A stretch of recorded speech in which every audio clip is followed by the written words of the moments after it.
Un buon venerdì a tutti voi telespettatori, sono le 12 in punto, ben ritrovati all'appuntamento con la striscia quotidiana dell'informazione di Rete Veneta di Focus TG. Un'edizione, quella di oggi, ricca di contenuti, avremo come sempre un'ampia pagina di cronaca, ma poi dobbiamo andare anche a rivivere un po' le emozioni del 2 giugno, dei vari festeggiamenti. C'è tanta attualità, dobbiamo anche parlare di meteo, di vacanze e in apertura ci sposteremo fra pochissimo sul Monte Grappa. Perché? Perché lì per noi c'è il nostro Ferdinando Garavello, perché inizia la stagione delle malghe e quindi fra pochi secondi avremo modo di collegarci direttamente dal posto per parlare anche di difficoltà legate appunto al rincaro delle materie prime, quindi cercheremo di capire quale stagione, quale presente, quale futuro aspetta il mondo delle malghe, dei malgari e quindi anche tutto quello che riguarda la produzione casearia, insomma, e di tutti i prodotti tipici del nostro altopiano, delle nostre malghe, delle nostre montagne. E allora io direi che è arrivato il momento di cedere la linea proprio a Ferdinando Garavello, che vedo in compagnia di un formaggio che ci fa già venire l'acquolina in bocca, anche se insomma per pranzo manca ancora poco. Buongiorno Ferdinando. Buongiorno Alex, buongiorno anche ai nostri telespettatori, sono in compagnia anche del sindaco di Pove, Francesco Dal Monte, perché siamo a Malga Monte Asolone, siamo sul Monte Grappa, siamo a circa 1400 metri, mi conferma il sindaco, siamo a 1400 metri e questa malga, come gran parte delle malghe di questo territorio, è di proprietà comunale, quindi il proprietario della struttura dei prati è il comune che la dà in gestione. È un sistema molto antico che insomma pare funzionare piuttosto bene.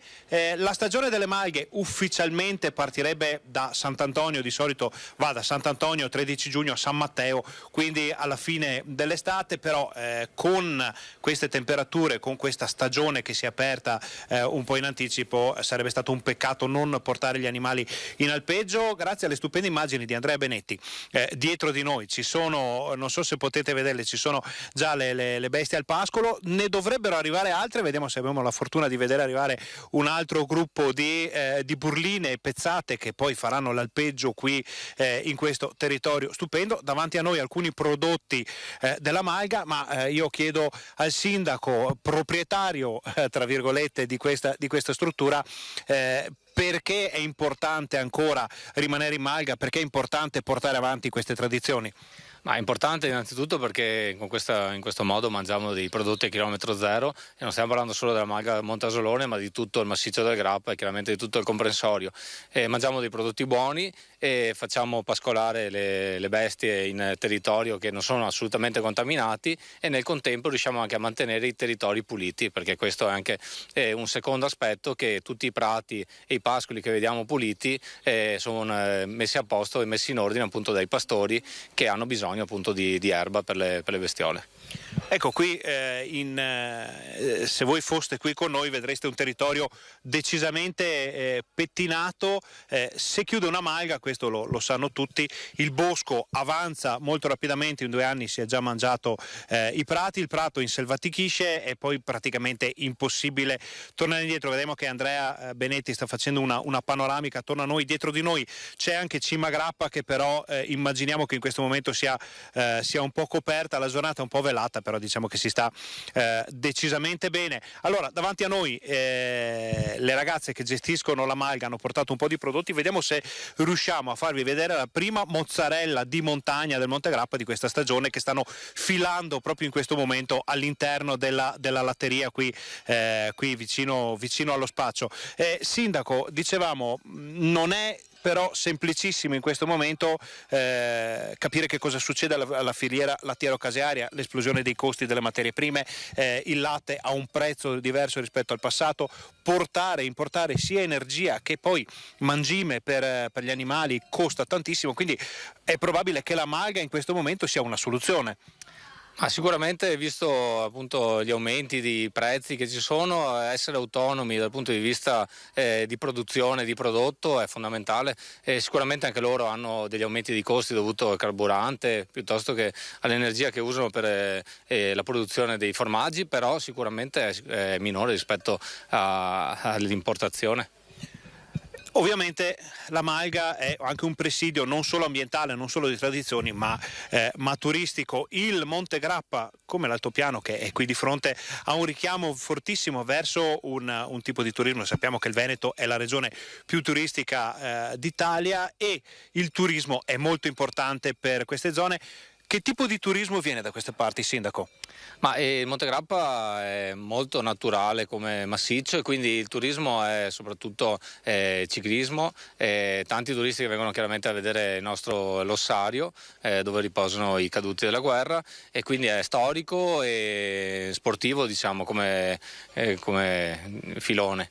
E ambientale naturalmente, visto che tantissime persone vengono da queste parti, sì, per assaggiare i prodotti che dobbiamo fare un inciso, ci porta Anna che gestisce la Malga. Allora Anna, queste sono le prime mozzarelle di montagna di quest'anno? Sì, le prime della stagione, col primo latte delle vacche arrivate in Malga. Speriamo che portino bene, sono bellissime, saranno sicuramente buonissime, speriamo che questa sia una stagione importante. Sì, speriamo che è partito tutto bene, quindi speriamo continui così. E ci sono dei puntini di sospensione perché qui è tutto pronto, le bestie sono al pascolo e quindi la stagione è iniziata ufficialmente. Sappiamo che poi da calendario sarebbe Sant'Antonio, ma ne parleremo più avanti. Il lavoro c'è, il turismo arriverà di sicuro perché questo è un territorio veramente bellissimo da scoprire, da vedere. Ne abbiamo parlato col sindaco che prima di cedervi la linea ci ricorda che Pove insomma sarebbe anche la Conca degli Ulivi, un territorio in cui si produce un olio d'oliva molto molto importante, quindi da valle a monte insomma ce n'è per tutti i gusti. Sì, esatto, abbiamo dal Brenta alla montagna, abbiamo tutta una serie di produzioni diverse che vanno anche stagionali, quindi passiamo dall'oliva in autunno all'estate con questi prodotti. E c'è una sorpresa, la Giorgia che ci porta il gelato, anche questo è il primo della stagione. È una novità di un paio d'anni fa, è andato molto bene soprattutto per i bimbi, è un fior di latte prodotto sempre a chilometri zero con il latte delle bestie della montagna. Allora lo facciamo anche vedere ai nostri telespettatori e adesso magari giustamente come dice Anna ce lo mangiamo, potete vederlo, un gelato di Malga, una cosa non di tutti i giorni. Alex, a questo punto si è fatta una certa, come si dice in gergo, sappiamo che la pubblicità incombe, noi stiamo qui perché fra poco dovrebbe arrivare anche un altro carico di vacche per la stagione, saremo qui per vedere l'arrivo di questi animali, poi naturalmente nel corso del nostro regionale, questa sera ne parleremo e anche nei prossimi giorni, e per capire che stagione sarà per un comparto come quello delle Malghe, molto importante non solo per il turismo ma anche per la cultura, le tradizioni, l'ambiente e la filiera non lattiero-casearia, non esclusivamente lattiero-casearia, ma anche del cibo della nostra regione. Quindi a questo punto vi cediamo la linea, ringraziamo i nostri ospiti e ci risentiamo. Grazie, allora ringraziamo intanto gli ospiti, Ferdinando Garavello, il nostro collega, per questo collegamento ricco di sorprese. Ringraziamo Andrea Benetti per le splendide immagini e insomma questo è il marchio di fabbrica del nostro Focus TG, raccontarvi il territorio dal territorio, quindi con i nostri collegamenti live in diretta. Quindi adesso però siamo rientrati in studio perché, come giustamente diceva il nostro Ferdinando Garavello, la pubblicità incombe. Abbiamo il primo break pubblicitario da lanciare, poi torneremo in studio aprendo la pagina di cronaca, come vi dicevo, tante notizie legate poi all'attualità, legate anche alla politica, alla sanità. Dobbiamo spostarci a Padova per parlare del Santo e abbiamo insomma tanti servizi di sport, una ampia pagina dedicata ai festeggiamenti, alle celebrazioni del 2 giugno, insomma restate con noi, a fra poco.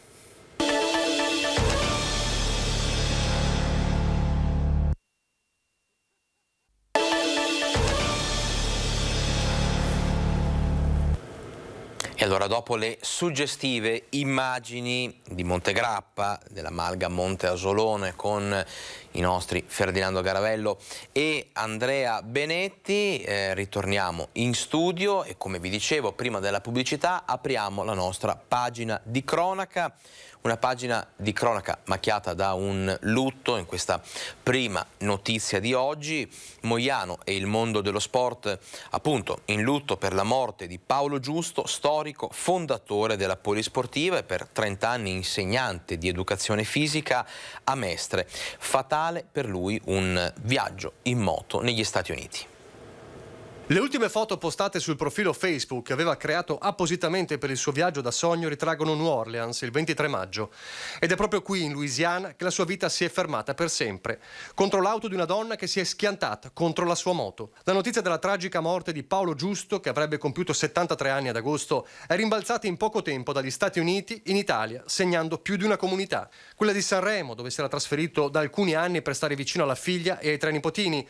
Quella di Mestre, dove per 30 anni è stato professore di educazione fisica al liceo Giordano Bruno e allenatore del CUS Venezia, e quella di Mogliano, dove è stato uno dei fondatori della Polisportiva e storico allenatore della squadra di volley femminile. La passione per lo sport, per le moto e per gli USA. Aveva già percorso la mitica Route 66, il coast to coast da Atlantico a Pacifico. Aveva esplorato in solitaria la Patagonia e quest'anno, con l'amico Paolo Bellemo, aveva deciso per una seconda avventura negli Stati Uniti. La pagina Facebook Sogno Americano parte seconda era un vero e proprio diario in immagini, foto e video dei paesaggi del viaggio, fino alla notte tra mercoledì e giovedì a New Orleans. In queste ore tantissimi messaggi di cordoglio per la sua scomparsa. Ora si attende di capire quando la salma potrà rientrare in Italia. E adesso ci spostiamo a Castelfranco, ancora una rissa tra i giovanissimi a una festa privata. 2 ragazzi sono finiti all'ospedale con diverse ferite. Ancora una rissa, questa volta a colpi di coltelli. Siamo al Contadin, fattoria sociale alle porte di Castelfranco Veneto, che ha messo a disposizione il locale per una festa privata. Tutto bene fino a quando alcuni tra i presenti fanno intrufolare alla festa diversi amici. Passano le ore, il tasso alcolico si alza. Basta una parola di troppo e scatta la zuffa. A farne le spese sono 2 ventunenni dell'Est residenti nel Padovano, finiti in pronto soccorso per diverse ferite da taglio. I carabinieri di Castelfranco, giunti sul posto, stanno stringendo il cerchio attorno alla dinamica. In tutto sono 4 i giovani denunciati per rissa e lesioni. A tirare fuori il coltello sarebbero stati 2 ragazzini poco più che maggiorenni, entrambi italiani e residenti nell'Alta Padovana. Un episodio fotocopia quello di 2 giorni fa a Spresiano, solo che in quel caso il teatro è stato la piazza. L'allarme è lanciato da alcuni passanti, anche qui 2 giovani finiti all'ospedale. A far scaldare gli animi ancora una volta l'abuso di alcol, che ha tolto lucidità ai ragazzi, trasformando una festa tra giovani in una rissa che poteva avere conseguenze ben peggiori. E anche nel prossimo servizio parliamo di violenza, questa volta però ai danni di una bambina di appena 3 anni. Una coppia trevigiana è finita a processo. La madre, 22 anni, il compagno di lei, 25, e poi una bimba di appena 3 anni, figlia della donna. Pesantemente maltrattata, secondo gli inquirenti, tanto da rinviare a giudizio la coppia. L'inchiesta è iniziata il 12 agosto di 2 anni fa con l'arrivo dei carabinieri allertati dai vicini di casa che avevano sentito un preoccupante trambusto a partire dalle grida della piccola, schiaffeggiata dall'uomo anche davanti ai militari. All'ospedale i medici scoprono ecchimosi e lividi. Poco dopo viene affidata a una comunità in attesa che l'indagine faccia il suo corso. Secondo il pubblico ministero, quelle ecchimosi sarebbero la prova delle violenze fisiche che la piccola avrebbe subito dalla madre e dal suo compagno. Sarebbe stata insultata e percossa violentemente in più di un'occasione. Da qui l'accusa di maltrattamenti su minorenne, nonostante la coppia abbia sempre respinto le accuse, sostenendo che quello dell'agosto 2020 fosse stato un caso isolato. E adesso ci spostiamo nel Vicentino, sorpresi mentre tentano di rubare all'interno di un'auto, arrestati dalla polizia di Vicenza.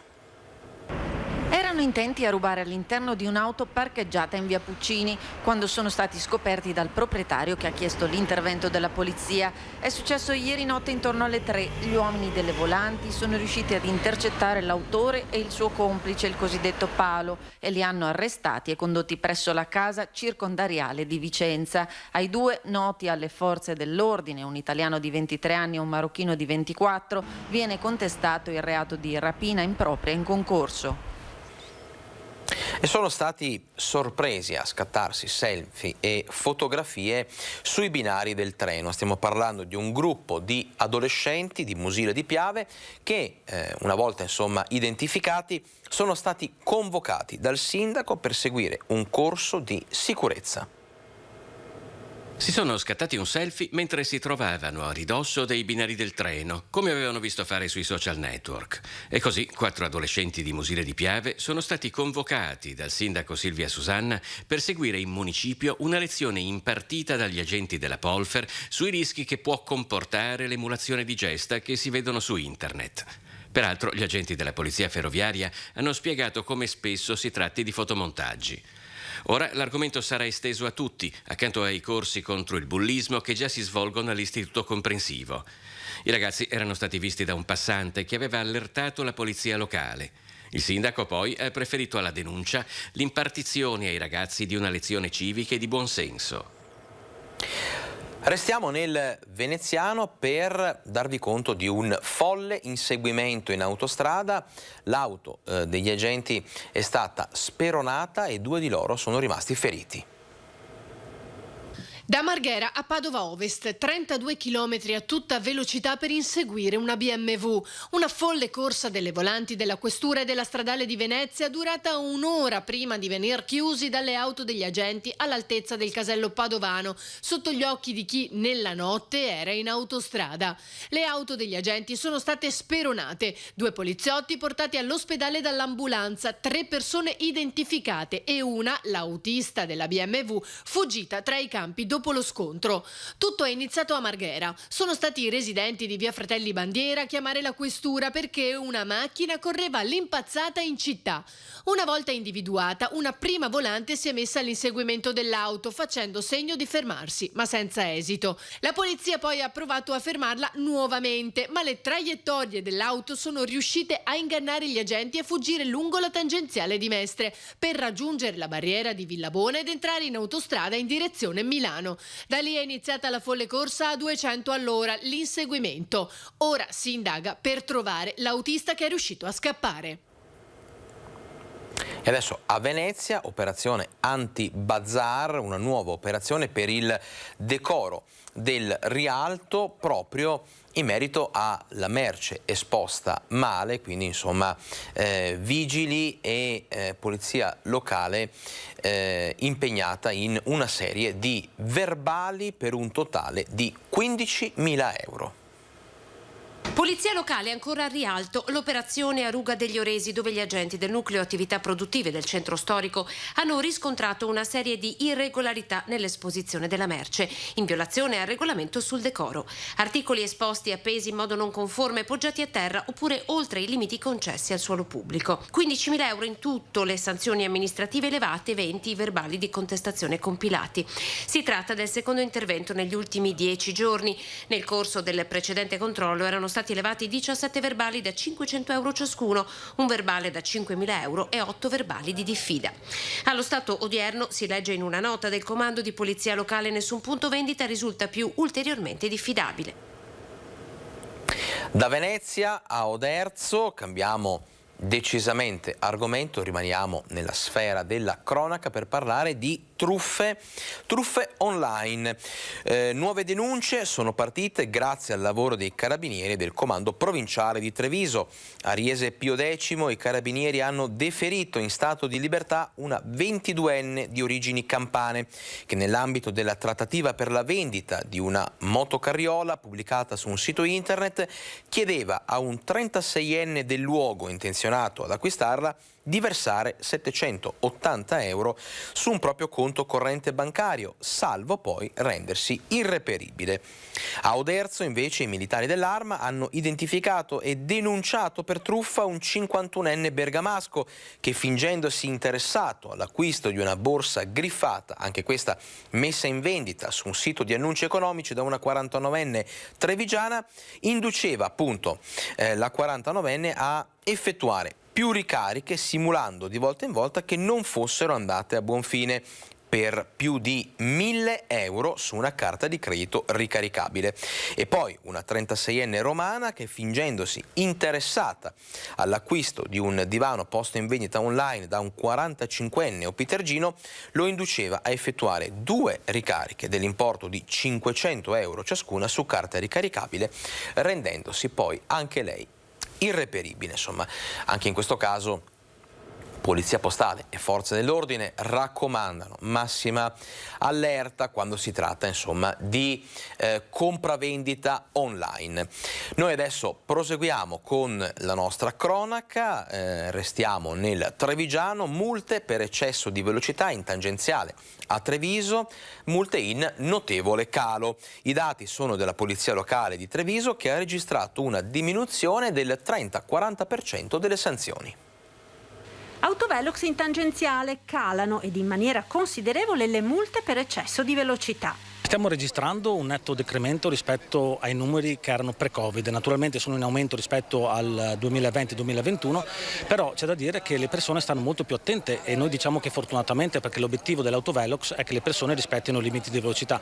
Sarà perché in questo periodo di difficoltà economica i soldi si preferisce tenerli in tasca, magari per pagare la benzina alle stelle. Sarà perché gli automobilisti guidano con maggior prudenza. Fatto sta che le sanzioni in questi primi 5 mesi del 2022 sono in caduta libera. Abbiamo circa una contrazione del 30-40%, però solo per il primo semestre. Naturalmente vedremo a fine anno come andranno i numeri. Nel 2019, ultimo anno a fare realmente testo prima della pandemia, grazie agli autovelox lungo la tangenziale di Treviso venivano accertate sanzioni per circa 12 milioni di euro. Diverso è poi quanto il comune riesce effettivamente ad incassare. In linea diciamo che solitamente raggiungiamo il 50-60%, questo grazie anche al pagamento in forma ridotta, perché ricordiamo che entro 5 giorni, se viene pagato il verbale, l'utente ha uno sconto del 30%. Poi naturalmente chi non paga riceverà la cartella esattoriale con un notevole aggravio di spese, quindi l'invito è di andare piano, di rispettare i limiti e comunque eventualmente di pagare la sanzione nei 5 giorni successivi alla notifica, perché questo significa un risparmio per l'utente e senza l'emissione della cartella esattoriale. E adesso torniamo a parlare di violenza giovanile, del fenomeno in crescita preoccupante, quello delle baby gang. La frequenza degli episodi un po' in tutta la Marca, amplificata dall'uso dei social, è al centro delle riflessioni del questore e del vescovo di Treviso. Un problema affrontato da 2 punti di vista, ovviamente molto diversi, quello dell'ordine pubblico e quello educativo. Le ultime 2 violente risse a Spresiano e Castelfranco, che hanno avuto come protagonisti dei ragazzi poco più che ventenni, ma prima era toccato anche a giovanissimi in un'escalation che ha coinvolto tanti comuni della Marca. Da Villorba, con la rissa sabato scorso alla stazione di Lancenigo, che ha coinvolto una dozzina di minorenni, a Conegliano, con la sfida delle bande del Biscione, che hanno risposto alle nuove norme più restrittive sul DASPO approvate dal Consiglio Comunale, con un nuovo video di sfida alle forze dell'ordine. E proprio sull'utilizzo del DASPO urbano, cioè il divieto d'accesso a determinate zone o città per persone considerate un pericolo per la sicurezza pubblica, è tornato oggi il questore di Treviso. DASPO lo stiamo intensificando l'utilizzo in questo periodo. Stiamo mettendo a punto lo strumento, ad esempio a Conegliano di recente proprio in questi giorni è stata ampliata la zona in cui può essere applicato l'ordine di allontanamento e poi il DASPO. Se le forze dell'ordine devono affrontare il problema dal punto di vista dell'ordine pubblico, su educazione e formazione dei giovani e dei genitori punta il vescovo Tomasi. Noi dobbiamo capire qual è la domanda che viene espressa in questo e metterci a disposizione. Non è possibile lasciare le giovani generazioni a se stesse, dobbiamo davvero avere un patto tra tutti per poter costruire i valori di cittadinanza che sono fondamentali e che faranno bene a tutti, anche ai ragazzi, soprattutto a loro. E adesso ci prendiamo una piccola pausa pubblicitaria, torniamo con ancora tante notizie, tanti approfondimenti e insomma una pagina ampia dedicata ai festeggiamenti del 2 giugno, all'avvicinamento al 13 giugno, festa di Sant'Antonio a Padova, insomma tanto da vedere insieme, a fra poco.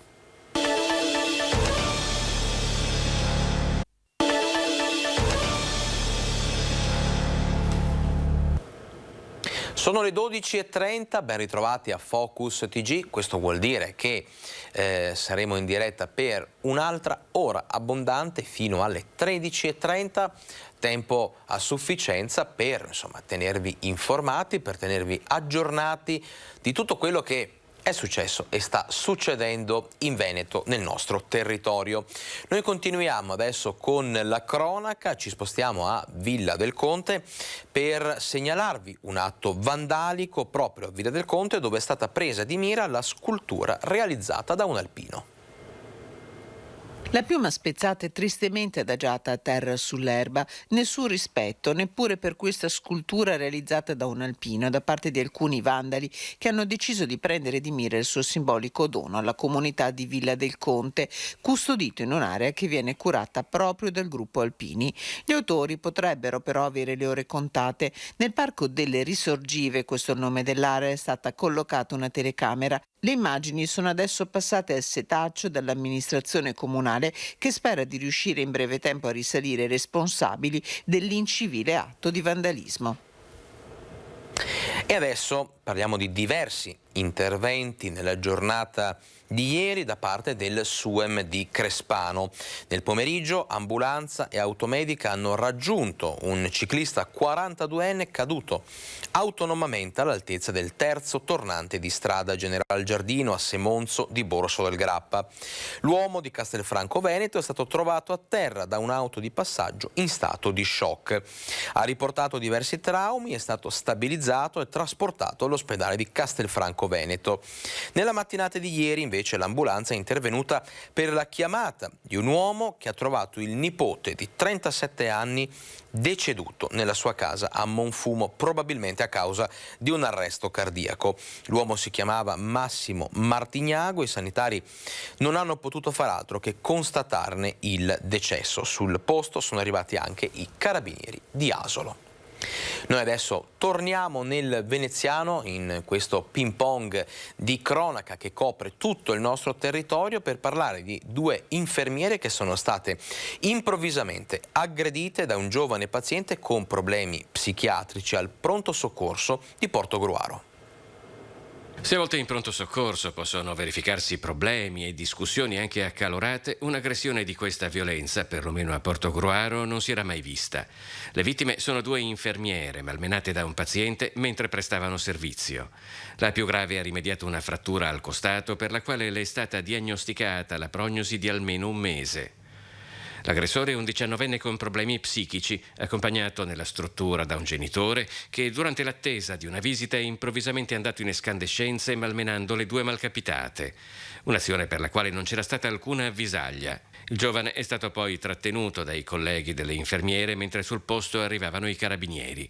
La denuncia è per lesioni e interruzione di pubblico servizio. A quasi un anno dall'attentato con l'esplosione, lo ricorderete, di un ordigno artigianale contro la macelleria di Bagnoli di Sopra, la Procura di Padova ha chiuso le indagini. Era la notte tra il 13 e il 14 giugno del 2021 quando venne lanciato un ordigno esplosivo rudimentale contro questa macelleria di Bagnoli di Sopra. 3 le persone che ne furono gli autori materiali, secondo la ricostruzione fatta dai carabinieri di Padova coordinati dalla Procura della Repubblica. Un attentato per motivi di gelosia che avrebbe avuto lo scopo di intimidire il titolare dell'attività. Dopo un anno le indagini sono concluse per il PM Sergio Dini. 3 le persone attualmente in stato di arresto, 1 in carcere, 2 agli arresti domiciliari. Si tratta di un imprenditore di Bagnoli di origine catanese, ritenuto il mandante e il coordinatore della raid, con lui un autotrasportatore di Correzzola e un calabrese residente a Marcone nel veneziano, ritenuti gli autori materiali della raid. Un attentato che oltre alla macelleria danneggiò anche le finestre di 2 appartamenti attigui all'esercizio commerciale. Collegata all'indagine il ritrovamento di una Santa Barbara in un'abitazione in aperta campagna ad Anguillara Veneta, il blitz dei carabinieri a San Silvestro. In totale sono quindi 7 le persone coinvolte nell'indagine, di cui la procura si appresta a chiedere il rinvio a giudizio.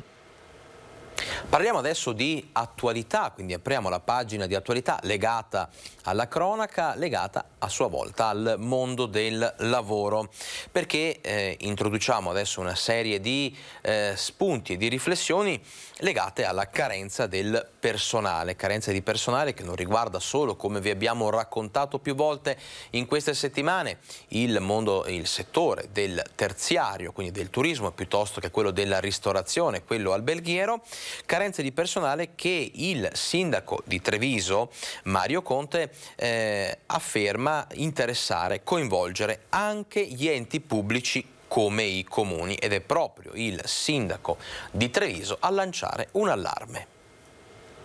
Medici, infermieri e OSS, ma la carenza di organico sta investendo come uno tsunami in molti altri settori privati e pubblici. Il settore del turismo e della ristorazione, l'agricoltura, con gli stagionali, l'edilizia, solo per fare degli esempi, ma ultimamente la mancanza di personale sta cominciando a creare grossi problemi anche a tutto il settore pubblico.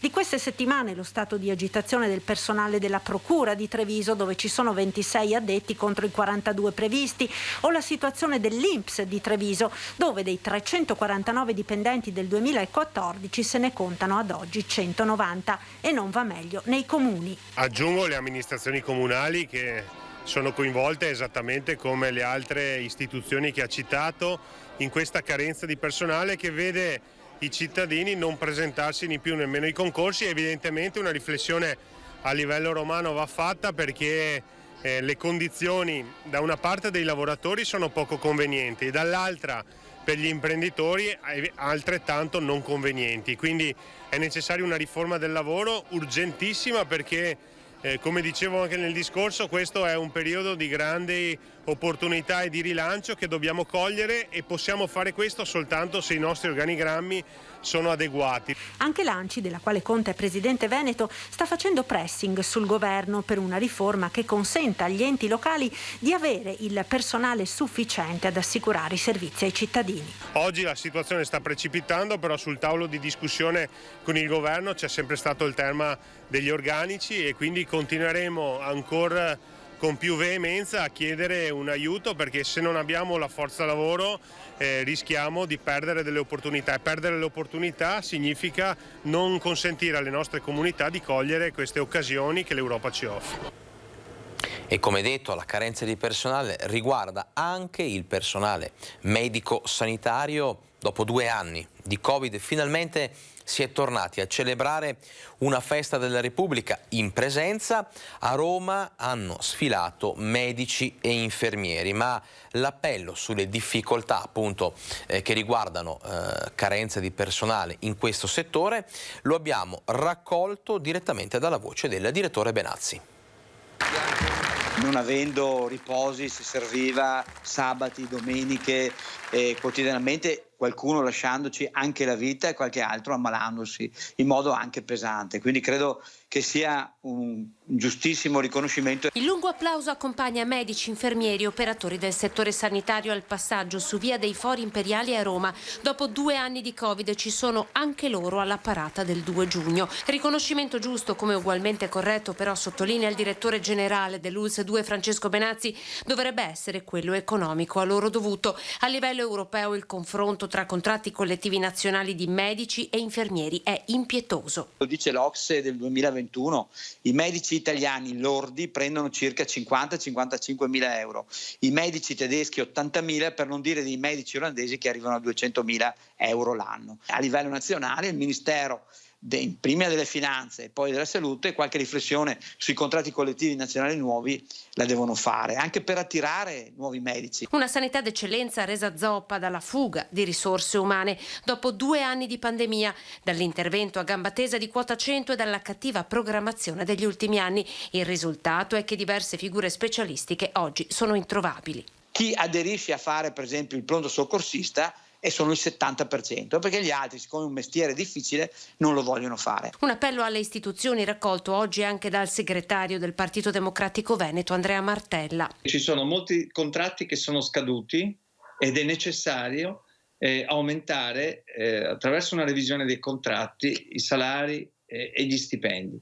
La situazione peggiore nelle case di riposo, talmente grave che il concorso indetto da Azienda Zero per assunzione di operatori sociosanitari sta facendo tremare le direzioni, che potrebbero così perdere un quarto del totale degli operatori oggi in forza nelle residenze per anziani. Infermieri ne abbiamo 50 stranieri, se non avessimo i 50 stranieri noi dovremmo dimettere il 50% degli anziani, e adesso inizia anche l'epopea degli operatori sociosanitari. Abbiamo 400 operatori sociosanitari, se 100 vincono il concorso e vanno via, certo noi rifaremo nuovi concorsi eccetera eccetera, ma abbiamo bisogno di tanto personale che si cura delle persone anziane.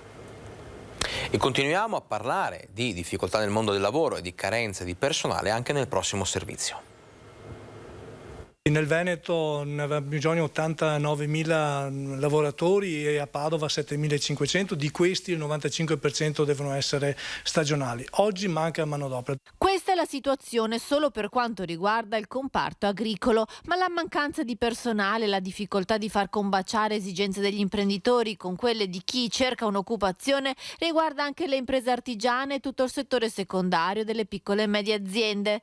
Per quanto riguarda l'agricoltura, dalle associazioni di categoria arriva l'appello ad una semplificazione della burocrazia per poter assumere lavoratori stagionali. Penso che l'attività di voucher, quindi quella possibilità di dare attività lavorativa anche ai pensionati, disoccupati e ai studenti, penso che sia una forma importante per far tutto questo. Oltre a tutto quanto questo, ricordo sempre che il costo del lavoro per quanto riguarda l'agricoltura e per quanto riguarda l'Italia è uno dei paesi che ha un costo più alto rispetto a tutti gli altri paesi. Quindi se noi vogliamo mettere in concorrenza anche le nostre aziende agricole con le produzioni, dobbiamo cercare di defiscalizzare l'attività agricola e defiscalizzare anche il costo del lavoro per essere sempre più in regola e sempre più a norma per quanto riguarda la sicurezza sui posti di lavoro. Diverse le esigenze degli imprenditori, che chiedono invece una maggiore formazione dei giovani e anche una riduzione del costo del lavoro. C'è un problema di valore dei salari e degli stipendi. Questo è il vero problema. Noi abbiamo in Italia da sempre un costo del lavoro altissimo, quindi costa molto, ma il lavoratore ha poco in tasca a fine mese. Questo è il problema. Noi abbiamo un problema di tassazione eccessiva, fatta male, organizzata peggio, che appesantisce enormemente tutto il nostro sistema produttivo. A questo si somma il fatto che oggettivamente, con i rincari che ci sono stati, che ci sono e speriamo che vengano contenuti in futuro, ma le avvisaglie non sono queste, il salario e lo stipendio che ricevono le persone diventa insufficiente per garantirsi un'esistenza dignitosa. Questo è un grosso problema. E adesso, piccola pausa pubblicitaria, torniamo fra poco con tante altre notizie.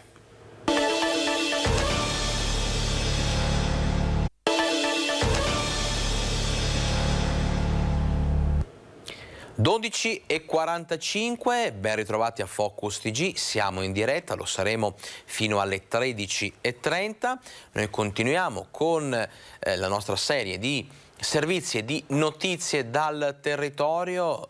Siamo nella pagina, nello spazio dedicato all'attualità, legata sempre alla cronaca. Ci spostiamo nel Padovano. Cani e gatti sono sempre più presenti nelle case dei padovani. Gli animali domestici però richiedono cure e attenzioni. La proposta di Francesca Gislon, candidata a sindaco, è che queste spese vengano integrate dall'amministrazione comunale. Il tema degli animali domestici entra nella campagna elettorale per le elezioni amministrative di Padova. La candidata Francesca Gislon pensa alle cure che cani e gatti richiedono, spese che le famiglie sostengono e che secondo lei dovrebbero essere coperte in parte con l'aiuto del comune. La nostra proposta per gli animali, diciamo da compagnia come vengono chiamati, è quella che si vedano sotto un'ottica diversa, cioè sotto l'ottica della funzione che svolgono per le persone anziane, ma non solo, per le persone che hanno disabilità, ma non solo, anche per i ragazzi, anche per noi adulti. Avere un animale significa comunque dover sostenere delle spese, non esiste, tra virgolette, una sanità gratuita per gli animali, e quindi pensiamo che una forma di cura e attenzione per i cittadini di questa città sia anche prevedere, per chi ha meno possibilità ma ha un animale, un aiuto concreto per poterlo tenere. Entra in vigore il coprifuoco in Campo della Marta, la decisione del sindaco per tutelare la quiete pubblica. Siamo a Cittadella. Vietato l'accesso e lo stazionamento di persone in Campo della Marta dalle 22:30 alle 6 fino al 30 di settembre. È entrata in vigore l'ordinanza del sindaco di Cittadella, Luca Pierobon, per tutelare la quiete pubblica e il decoro urbano. La piazza è spesso luogo di ritrovo di giovani che fanno rumore fino a notte inoltrata. Per questo il primo cittadino ha preso provvedimenti per tutelare i residenti del centro storico della città murata. Lo stazionamento in Campo della Marta è vietato salvo specifiche autorizzazioni. La violazione prevede una sanzione da 75 a 450 euro. Adesso ci concentriamo nel prossimo blocco di servizi a Padova per parlare sia delle prossime elezioni amministrative e anche di alcuni problemi. Partiamo proprio da questo perché i temi legati alla viabilità di Padova restano caldi in questa campagna elettorale. Siamo tornati in Corso Milano dove ogni giorno si spostano tanti pendolari fra disagi e problemi. Parco Prandina semivuoto, parcheggi blu completi, auto in doppia fila con le 4 frecce o fresche di multa perché fermi in luoghi vietati. È un caos quotidiano quello che affronta Corso Milano, principale via di accesso al centro storico dalla zona ovest della provincia. Lo testimonia chi qui ci lavora. La Prandina è sempre vuota e voi avete visto proprio una differenza anche a livello di lavoro da quando in autunno è stata portata a pagamento, e le persone che vengono le raccontano le loro difficoltà, signora Alessandra. Sì, devo dire di sì. Noi abbiamo un'utenza di prima mattina di persone che vengono da fuori Padova e che mentre la Prandina gratuitamente dava un servizio, quindi potevamo usufruire anche di un attimo di una colazione tranquilla, invece adesso sono trafelatissimi, i costi incidono, quindi bene o male o parcheggio o si sacrifica qualcos'altro, e pertanto sì, il problema parcheggio è impegnativo la mattina. Da ormai 3 anni lungo Corso Milano convivono 2 piste ciclabili. È molto pericolosa, questo voglio dire. Io sono stata testimone di più di qualche incidente, anche con intervento di ambulanze, questo lo voglio sottolineare.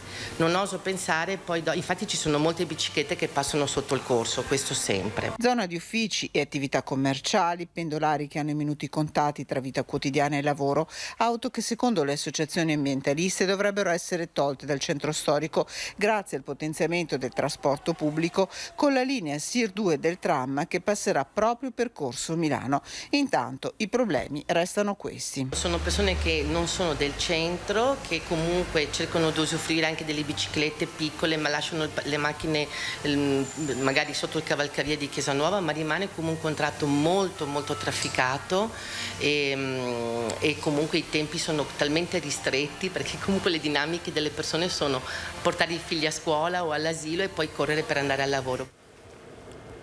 E lo sapete, mancano meno di 10 giorni al voto per le amministrative. Come vi dicevo, oggi ci concentriamo su Padova, vi facciamo sentire tutti e 9 i candidati che si sfidano per conquistare il ruolo di primo cittadino.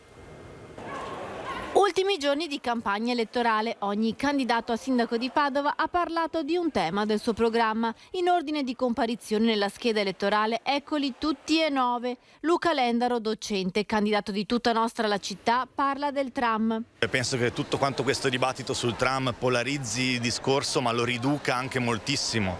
Noi siamo a favore del tram, non entro nel merito della tecnologia migliore, ma il tram deve essere un'occasione per ripensare completamente, globalmente, la mobilità di questa città. Quindi c'è bisogno anche di autobus elettrici, c'è anche bisogno di più autobus, più linee che vadano più a lungo anche la sera, dove il biglietto costi di meno. Anche sui trasporti bisogna smettere di fare profitti privati, avere logiche di mercato, bisogna avere invece una logica di servizio al cittadino. Il medico degli ultimi, Salim El Mawed, candidato per Padova di tutti, parla di sanità. noi faremo subito la prima cosa, Casa della Salute. La Casa della Salute è un luogo importante per tanti nostri anziani nei quartieri, soprattutto nelle periferie, che hanno bisogno oggi, perché la sanità oggi è molto difficile a dare quei bisogni di tanti nostri cittadini. Casa della Salute è un luogo che tanti cittadini padovani possono usufruire perché è un luogo dove possono avere supporto, informazione, ma anche primo soccorso. L'avvocato Francesca Gislon, candidata della lista Orizzonti, parla invece di welfare. La nostra proposta in questa campagna elettorale per le famiglie, la stiamo dicendo dal primo giorno, è quello di trovare il modo di fare dei fondi, di dare la possibilità alle famiglie di avere anche degli aiuti economici concreti oltre i parametri dell'ISEE. Aiutare le famiglie significa comunque incentivare anche tutte quelle forme di politica sociale che non è assistenziale ma che consente per esempio di avere gli asili nido, le scuole di infanzia pubbliche, che consente agli anziani di avere delle case della salute nei loro quartieri dove avere i medici di base ma anche dei servizi anche informatici, che consente ai giovani di avere degli spazi dove trovarsi. Domenico Minasola di Alleanza per Padova spiega la sua campagna di ascolto. Noi stiamo proponendo con i sondaggi qualcosa di nuovo, di coinvolgimento della cittadinanza e i cittadini, come la pensano su alcuni argomenti importanti. Siamo passati dal tram, all'inceneritore, al termovalorizzatore, alla città delle acque, alla città dell'ambiente, come vedono loro, quali sono i problemi che loro sentono di più, e quindi le abbiamo coinvolte, quindi dalla sicurezza ambientale alla sicurezza personale, che anche queste sono cose importanti che ogni cittadino vive giornalmente. Chiara Zoccarato, candidata di Alternativa, parla di politiche industriali. Sicuramente tra gli altri punti del programma abbiamo intenzione di fare molto per le politiche industriali. Ripeto, noi abbiamo in mente delle soluzioni veramente strutturali. Negli ultimi anni abbiamo cavalcato un po' la globalizzazione, abbiamo pensato che la produzione potesse essere delocalizzata. Io ho sempre avuto dei grossissimi dubbi, avevo ragione.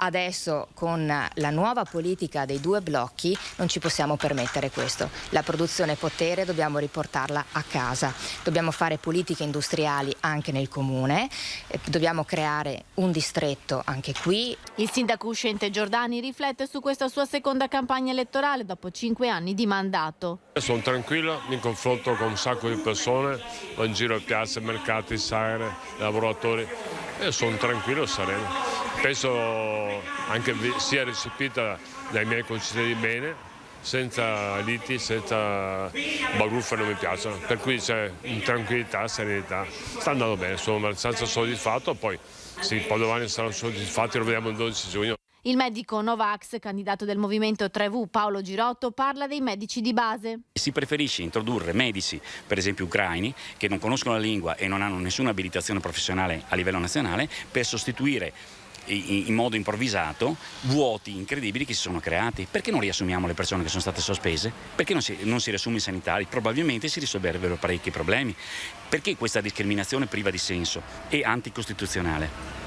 Il Movimento 3V a questo dice assolutamente no, non si deve tornare a una normalità, e si può farlo perché siamo ben oltre la crisi e l'emergenza sanitaria oggi. Torniamo a una normalità e riprendiamo e reintegriamo i medici sanitari che sono stati ingiustamente sospesi. L'ex rugbista Lorenzo Innocenti, candidato di Torna Padova, riflette sui temi che hanno animato questa campagna elettorale. È stata una campagna incentrata sull'identità della città, la riscoperta di luoghi come i fiumi, come l'Altino, come l'Appiani, luoghi che fanno parte dell'identità storica di questa città, che vanno tramandati, vanno innovati.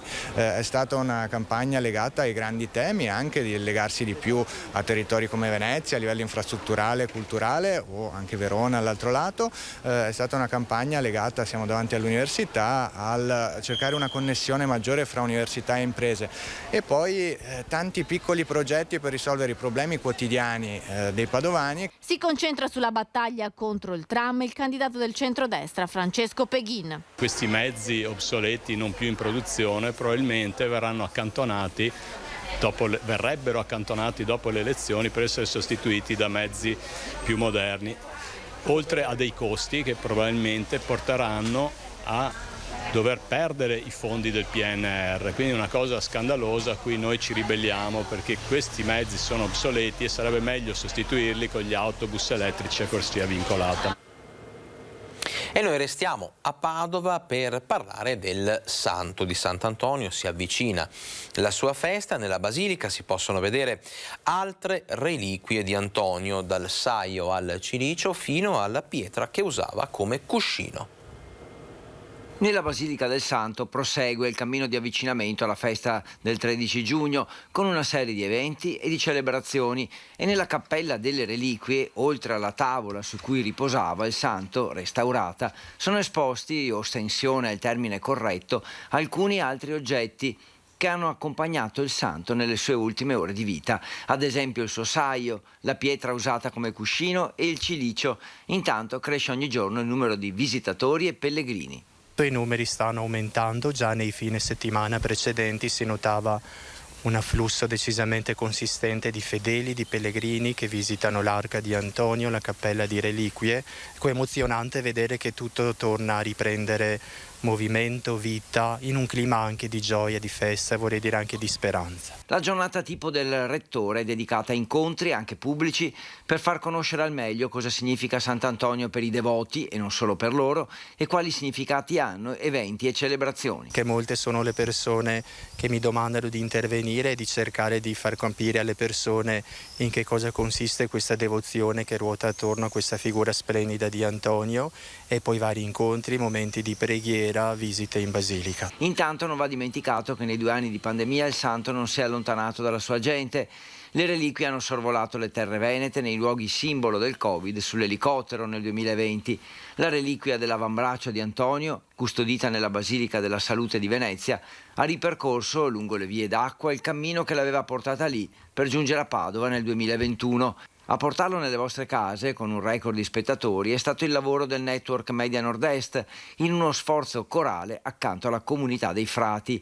Padova e i padovani, comunque, rispondono sempre con grande affetto al loro santo. Padova risponde sempre bene, a dire la verità è già da un po' che i pellegrini, i fedeli di Padova frequentano la basilica in modo consistente. Appena tolte le restrizioni si è notato subito un aumento di persone in basilica. E il 13 giugno, lo sappiamo, per Padova è una data importantissima anche sul fronte del lavoro e dell'importante ricaduta dell'attività su tutto il territorio grazie ai pellegrinaggi. Abbiamo sentito, e lo sentirete nel prossimo servizio, una guida turistica tornata in attività dopo i 2 anni difficili di pandemia. Fortunatamente sono tornati da dopo Pasqua.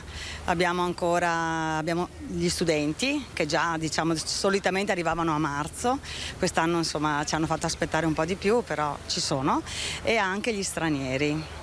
Lei che comitiva è accompagnato? Adesso abbiamo beccato degli ungheresi qui per caso.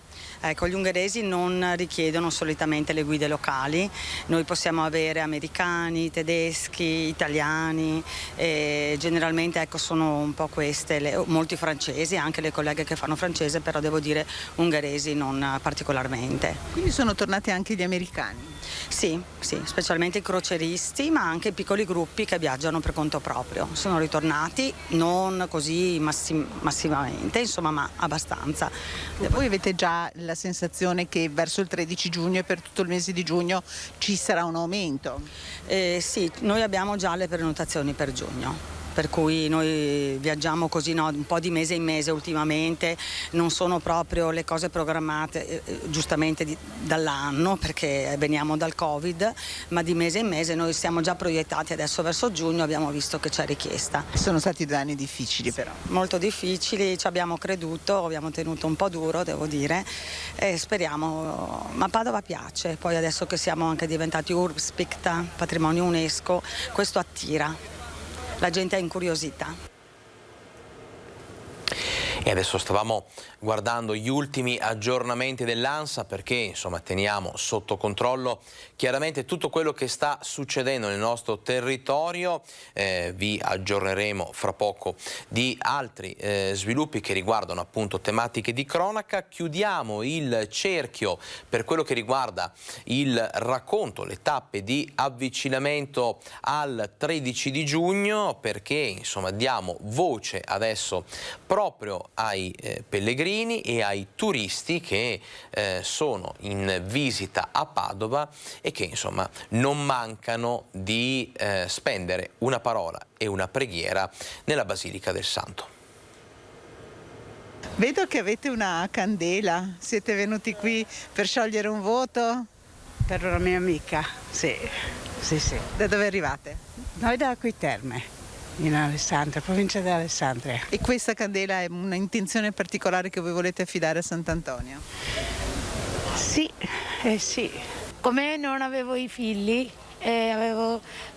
prima ho aborto uno e poi abbiamo fatto tante cure, però non ho avuto più bambini. Però abbiamo pregato Sant'Antonio e ho avuto un bambino molto bello e vivace. Ho messo la fotografia pure alla tomba di Sant'Antonio. Da dove arrivate? Noi da Milano. E siete qui per la festa del Santo? Siamo qui per visitare Padova e già che siamo qua partiamo dal Santo, certo. Ah, quindi è il primo luogo che avete? Proprio il primo luogo. Io vedo che la signora Due Candele hanno un'intenzione particolare? Beh, come chiunque va a visitare un posto sacro come questa basilica, come Sant'Antonio, lasciamo una candela accesa e una preghiera. Per la Puglia. È la prima volta che venite a Padova? A Padova sì.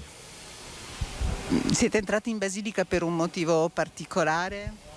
Perché comunque è una devozione a Sant'Antonio, fin dalla mia nascita. Si chiama Antonio? Antonio, esatto. E quindi 13 giugno è la sua festa? Esatto. Si è fatto il regalo quest'anno? È vero. Era un regalo che volevo realizzare da tantissimo tempo. E adesso ci prendiamo una piccola pausa pubblicitaria, l'ultima, per poi restare in diretta nella parte finale del nostro Focus TG. Ancora tante notizie, come vi dicevo, la cronaca, i nostri approfondimenti, la pagina dedicata al 2 giugno, alla sanità, insomma tanto di cui parlare ancora insieme. A fra poco.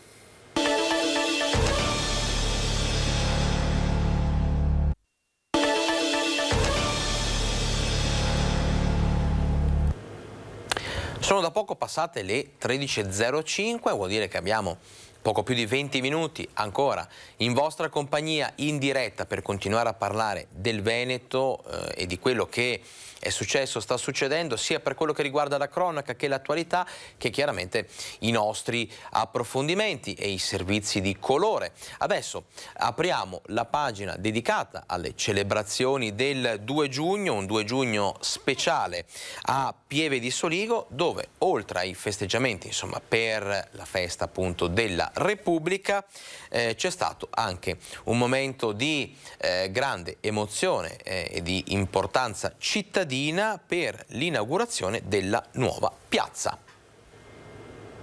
Abbiamo sempre bisogno dell'altro che gioisca con noi. Ecco perché la festa è il migliore antidoto all'isolamento e alla solitudine e ci aiuta a ritrovare il giusto equilibrio interiore.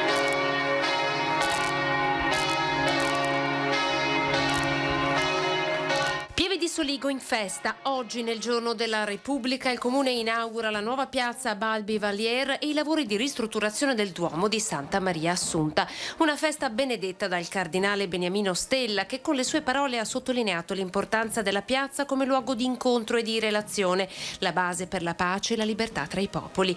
Una giornata all'insegna del futuro, con un restyling cui hanno contribuito anche le famiglie pievigine, ma anche del passato, come sottolineato dal consigliere Alberto Villanova. La cosa più piacevole è trovare la gente, la storia e le tradizioni. Ecco, questi sono i punti cardine del nostro futuro. Tante le autorità presenti a salutare la nuova piazza che cambia completamente la sua geometria, eliminando gli scalini e dunque anche le barriere architettoniche. La piazza torna così ad essere il salotto della città. È tornato uno dei luoghi centrali dove la gente può tranquillamente fermarsi, poter incontrarsi e scambiare delle parole in una nuova architettura che risulta essere capace di mettere insieme insieme un'ampia platea di edifici che si affacciano su questo luogo che prima era un luogo semplicemente di asfalto. Premiata la generosità di Samuele Schirati, Raffaele Mazzucco e Armando Sec, che grazie all'Art Bonus hanno finanziato una parte dei lavori. La parrocchia di Pieve di Soligo ha voluto dedicare i lavori di restauro a Giuseppe Toniolo nel decennale della sua beatificazione, rimarcando il legame tra questa terra e il sociologo ed economista cattolico, le cui spoglie sono custodite proprio nel Duomo pievigino. Presenti alla festa anche sindaci e assessori dei comuni vicini, il vicepresidente dell'Associazione Collina UNESCO, i rappresentanti delle scuole, associazioni e tutte le imprese edili e di costruzioni che hanno partecipato. A coronare l'inaugurazione il sorvolo degli aerei storici della collezione Jonathan, che con la loro scia tricolore hanno fatto un inchino alla nuova piazza.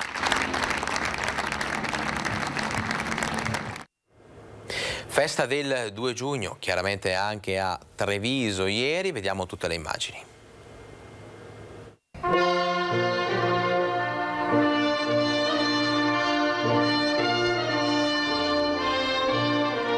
In Piazza Vittoria risuona l'inno nazionale, il tricolore si alza ed il pubblico, di nuovo numeroso dopo i 2 anni della pandemia, intona Fratelli d'Italia.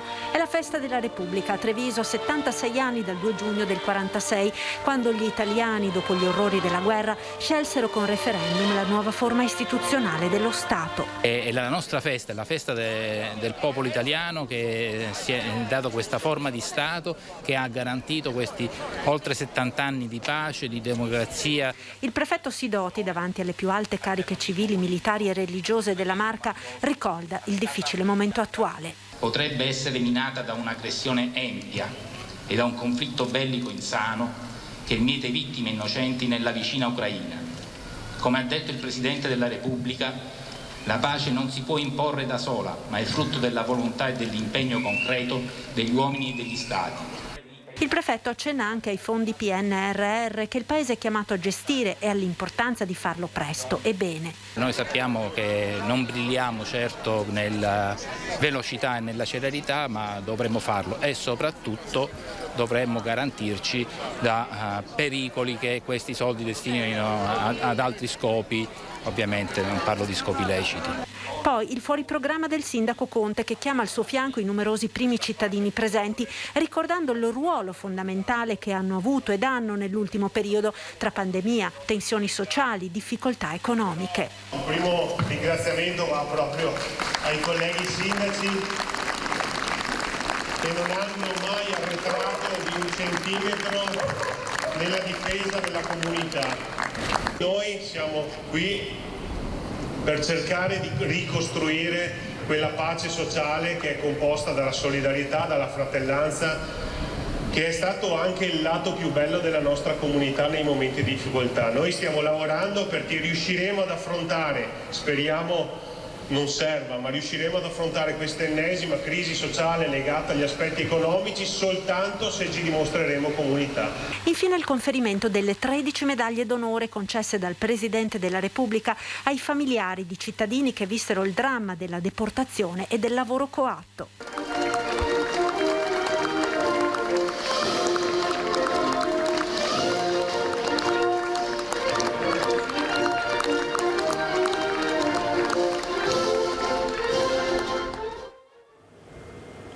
E adesso ascoltiamo il professor Carlo Fumian, ordinario di storia contemporanea all'Università di Padova, che insomma ai nostri microfoni ci spiega e riassume il valore di questa festa del 2 giugno per tutti noi. Professor Carlo Fumian, il 2 giugno, festa della Repubblica, una Repubblica piuttosto giovane, ma insomma che significato ha questa festa così fortemente voluta dall'allora Presidente Carlo Azeglio Ciampi? Allora, Ciampi, ricordiamoci che nei primi anni 2000 ha ripristinato una festa che c'era e che era stata sospesa negli anni 70, anni molto particolari sia per ragioni di crisi economica, ci ricordiamo la feroce stagflazione di quegli anni, sia anche per via, come dire, di spiriti internazionalisti poco propensi, diciamo, a forme di patriottismo. Ciampi invece agli inizi degli anni 2000 ha voluto fortemente ripristinare questa festa. All'inizio la prima festa fu dichiarata l'11 l'11 giugno, che fu il giorno in cui fu tecnicamente dichiarata dalla Corte la Repubblica Italiana, conclusi i conteggi del referendum, e poi rimase appunto una festa che si svolgeva però il 2 giugno con la parata militare. Negli anni 70 divenne flessibile per ragioni di risparmio, ecco, insomma, e Ciampi l'ha voluta ripristinare.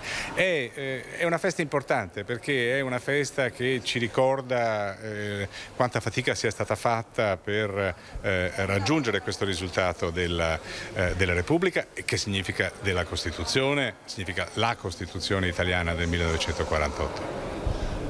2 giugno è anche la data della prima volta al voto delle donne italiane, insomma forse un diritto, quello al voto, che adesso si dà troppo per scontato, ma in termini di diritti insomma per le donne cosa si può ancora fare, cosa manca, cosa non è stato fatto?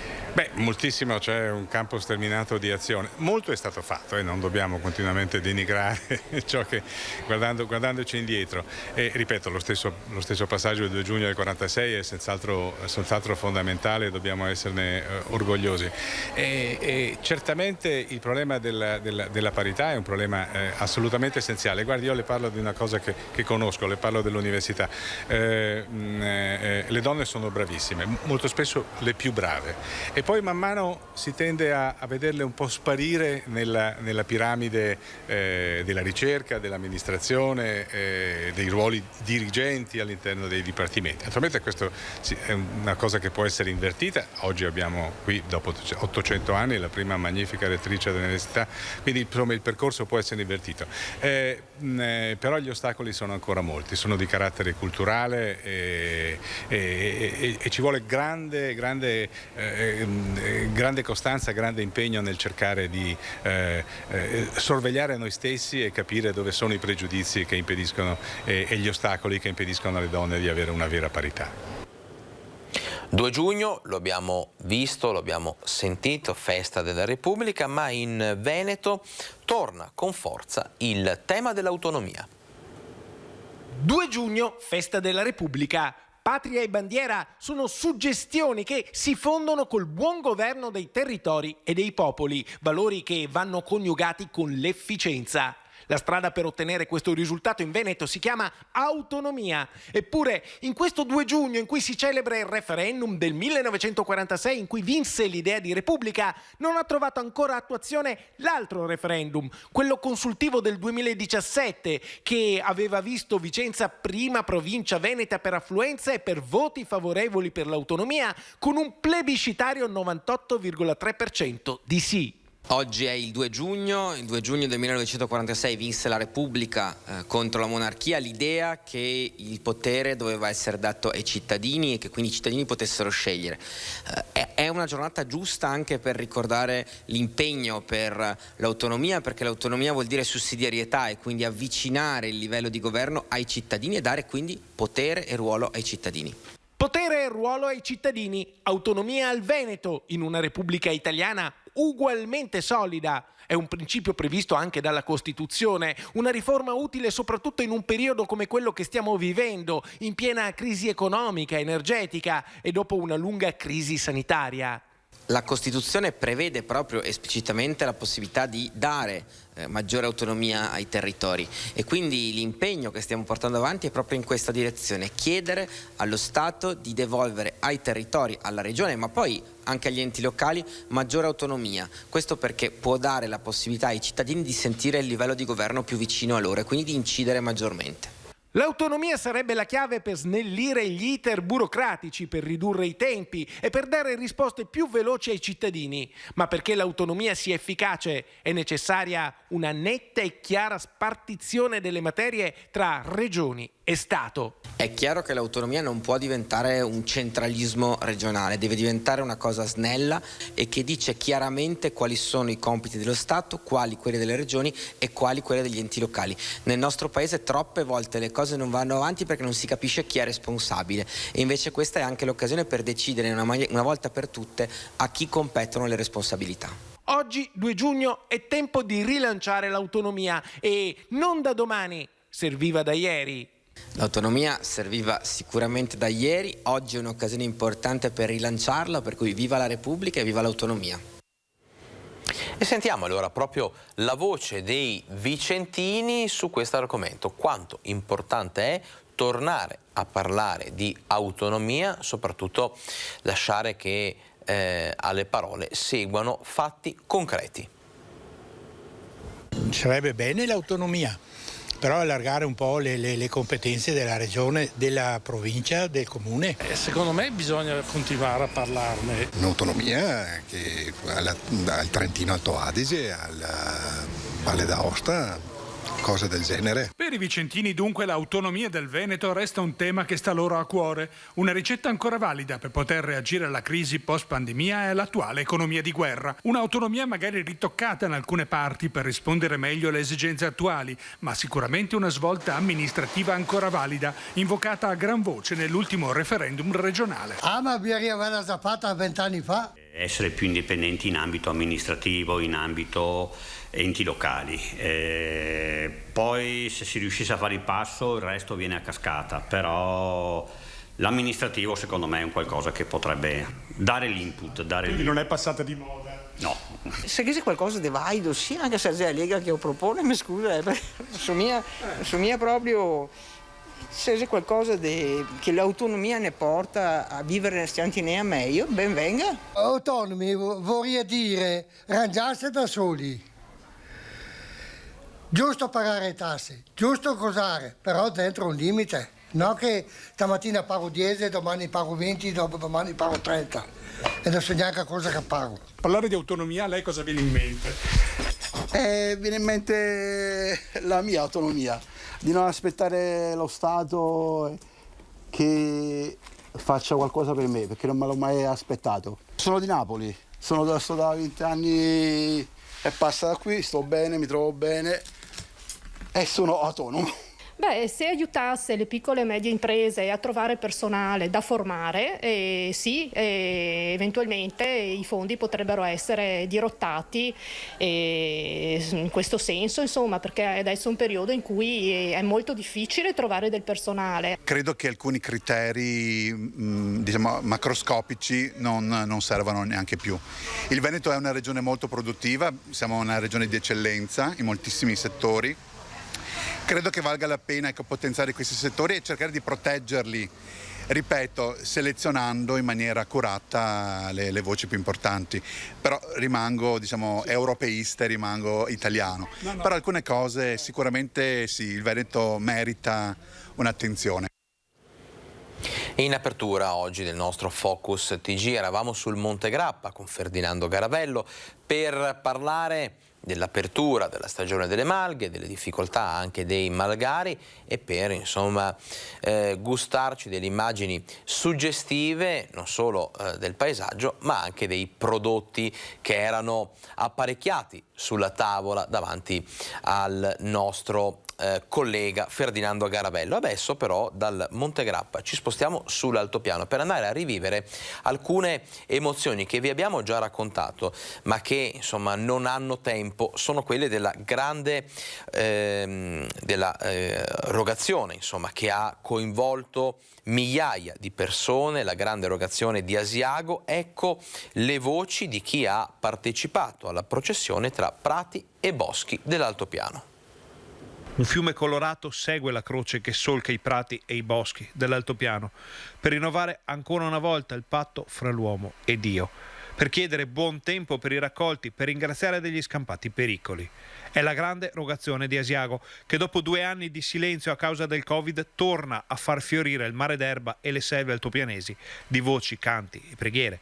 2 anni caratterizzati dalla pandemia e oggi finalmente torniamo con questa nostra tradizione guidati dalla nostra bandiera, rinnovando quel percorso di fede e di speranza che unisce le tradizioni, i saperi della nostra terra. Ricordiamo ovviamente anche in questa pandemia abbiamo perso tanti amici, tanti compagni di questo viaggio, vogliamo ricordarli anche oggi in questo cammino che è la nostra storia. Non solo asiaghesi residenti nei comuni dell'Altopiano partecipano all'erogazione, dove arrivano fedeli da ogni parte del mondo. Antonio, Andrea e gli amici di Padova, fanatici di erogazione. Un evento importantissimo. Un evento importantissimo, e a questo seguirà la processione di Sant'Antonio in presenza. Certo, per chi vive in altopiano la grande erogazione ha un altro sapore, ha il profumo di casa, di tradizione. Sì, oggi già dopo i primi passi, rilassati, chiacchierare con persone che non si vedevano da molto tempo, persone che arrivano dalla Germania, dall'America, mi hanno appena detto, ed è una cosa molto molto piacevole, bello stare in comunità. Un evento che affonda le proprie radici nell'oscuro passato e che ora è una luce per tutto l'altopiano. Un evento importantissimo per la gente di Asiago, che si tramanda di generazione in generazione, non sappiamo neanche da quando sia iniziato, probabilmente già nel III-IV secolo, e poi è stato continuato come voto dopo la pestilenza del 1631. Un collegamento con l'attualità, con i corsi e i ricorsi della storia, dato che gli uomini sembrano non imparare mai dai propri errori. È stata fatta per ringraziare la Madonna per aver liberato dalla pestilenza l'Asiago, adesso abbiamo pregato per il Covid e per la guerra in Ucraina, perché quello che abbiamo provato noi come profughi nel 16 smettano di provarlo i profughi ucraini e tornino alle loro case. E c'è pure il tempo per una pausa, con le succose ciliegie della Pedemontana portate dagli amici che non partecipano all'erogazione. Pausa ciliegie durante l'erogazione è proprio il massimo, un'erogazione top dopo il Covid 2022. Ecco, che senso ha appunto oggi un evento come questo, religioso, spirituale, culturale? È un bellissimo evento, è bene che si ripeta negli anni e avanti così. Insomma. Avanti così quindi all'anno prossimo per rinsaldare ancora e ancora quel patto con la divinità, la natura, il cielo dell'altopiano e tutto quello che vive e prospera al di sotto di esso. Parliamo di arte adesso, perché nel bicentenario della morte del Canova un'altra opera dell'artista emerge dalle nebbie del passato. Si tratta della Maddalena penitente. Dopo la statua della Maddalena giacente, ritrovata in Inghilterra dopo che per decenni era stata esposta all'intemperie come arredo da giardino, spunta un'altra opera del Canova. Saranno i 200 anni dalla scomparsa del grande artista veneto, sarà l'attenzione mediatica mondiale, fatto sta che a ogni piè sospinto emerge un'opera perduta. È il caso della Maddalena penitente, un dipinto a olio su tela che di recente è stato sottoposto agli esperti della Gipsoteca di Possagno per verificarne la paternità. Dopo una pulizia degli strati superficiali, ormai compromessi da restauri e dal lavoro del tempo, sono emerse molte affinità e analogie con altri lavori del Canova. La valutazione di Moira Mascotto, direttrice del museo, è stata condivisa anche dal presidente della Fondazione Canova, Vittorio Sgarbi, e dall'esperto Stefano Grandesso. I tecnici canoviani, inoltre, hanno condotto approfondite ricerche e dai documenti si può evincere l'esistenza di un dipinto del Canova rappresentante proprio la Maddalena, di cui parlano anche i biografi dell'artista. Studi esterni ed evidenze scientifiche confermano quindi l'attribuzione al grande scultore e pittore, e ora tutti potranno vederlo. Il quadro sarà infatti esposto alla Gipsoteca di Possagno dal 23 giugno. E hanno avuto un grande successo a Cartigliano le Olimpiadi della terza età. Sport e divertimento senza limiti d'età a Cartigliano, dove hanno preso il via le Olimpiadi della terza età. Un'iniziativa che ha coinvolto gli ospiti della casa di riposo e l'amministrazione comunale, con la presenza al Palalungo Brenta di istruttori e giudici di gara molto speciali.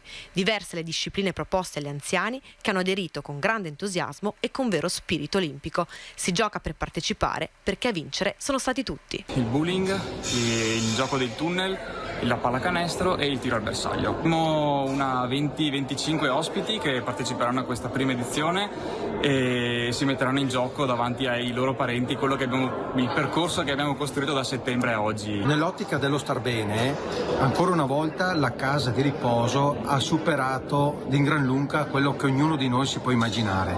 Infatti a Cartigliano oggi c'è la prima edizione delle Olimpiadi dell'anziano. Tutto questo grazie alla dedizione e alla passione con cui sia il Presidente, tutto il direttivo e soprattutto il personale a casa di riposo manda avanti questo nostro gioiello. Un momento di sport e divertimento per il bene di tutti gli ospiti della casa di riposo. E a Mussolente è stato presentato il primo progetto di Social Ability, in programma oggi, domani e dopodomani.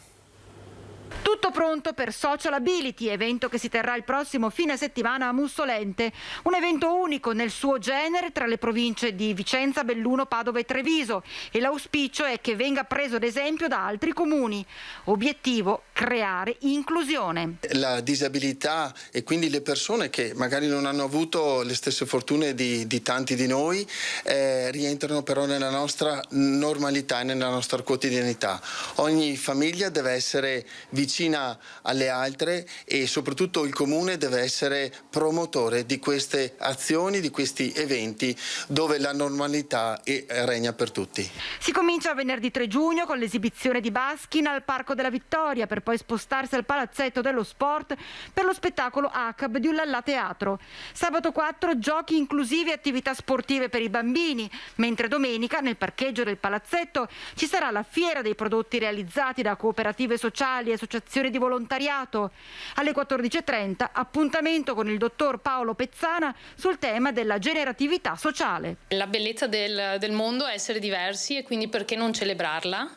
Perché non celebrarla sotto tutti i punti di vista, sotto il punto di vista dello sport, della cultura, del lavoro. In più abbiamo voluto specificarlo per le persone con disabilità, perché siamo un po' stanchi che vengano viste come persone solo da aiutare, senza vedere in loro quelle caratteristiche, quella bellezza, quell'abilità, quel coraggio che solo loro sanno tirare fuori.